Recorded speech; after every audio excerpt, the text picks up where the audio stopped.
আমি কি দিয়া বুঝাইতাম? আম পাতা, জাম পাতা, বড়ই পাতার কোনো অভাব নাই।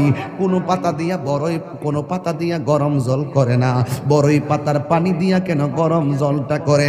আম পাতা কি দোষ করলো? জাম পাতা কি দোষ করলো?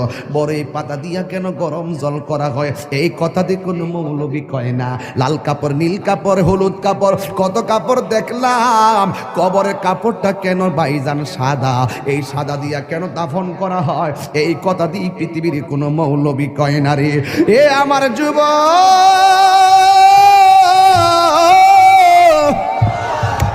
কি দিয়া বুঝাবো কবরটা কেমন ডেঞ্জারাস? কি দিয়া বুঝাবো মরণটা কত কঠিন? কি দিয়া বুঝাবো তাহিরের যে একটা দিন চলে যাওয়া মানে হলো আমার জীবন থেকে চিরদিনের জন্য দিনটা চলে গেছে। কোটি টাকা দিয়েও এই ঘন্টার সময়টা আনতে পারতাম না। এখন আমি শ্বাস ফালাইতাছি, একটা টাকা বিল দেওয়া লাগে না। নদীর পারে হাওয়া খাই, বিল দেওয়া লাগে না। পল্লী বিদ্যুতের ফ্যান বাতাস খাইলে বিল দেওয়া লাগে। আইসিইউতে ঢুইকা গেলে দিনে 50,000 টাকা গোনা লাগে। আমার আল্লাহ যে কত নিয়ামতের বাতাস আমরারে ঢুকাইতাছে, বাইরে কইরাইতাছে, একটা টাকা বিল নেই না। আল্লাহ কয় বিল লাগতো না, শুধুমাত্র তোরা 5 বার আইসা কপালটারে মাটির মধ্যে লাগাইয়া দিবি।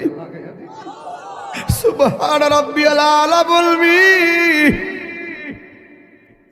দুনিয়ার মালিকের ডিউটি 20 দিন না করলে 20 দিনের বেতন কাটা। আর আমার আল্লাহ তোরে হাজিরা দিছে দৈনিক 5 বার। 1 মাসও হাজিরা দেও না, 2 মাসও দেও না, মাঝে মাঝে সিটারি হাজিরা দাও। কিন্তু আমার আল্লাহ ইচ্ছা করলে তোমার গলার মধ্যে কাটা লাগাইয়াও আমার আল্লাহ রিজিকটারে বন্ধ করে দিতে পারে। এরপরও আমার আল্লাহ রিজিক বন্ধ করো না কেন জানো নি? কারণ হলো আমার আল্লাহ কয় আমি আল্লাহ তোরে মায়া কইরা বানাইছি, মায়া লাগে। আপনি আল্লাহরে বলবেন আল্লাহ, আল্লাহ গো, আল্লাহ গো। এই দুনিয়ায় বিপদে পড়লে কত মানুষ তোরে সহযোগিতা করে, কিন্তু হাসরের ময়দানে কেউ কাউকে চাইবে না। আমার আল্লাহ জবানটারে বন্ধ কইরা আল্লাহ বই হাতের সাক্ষী হাত দিবে, পায়ের সাক্ষী পা দিবে।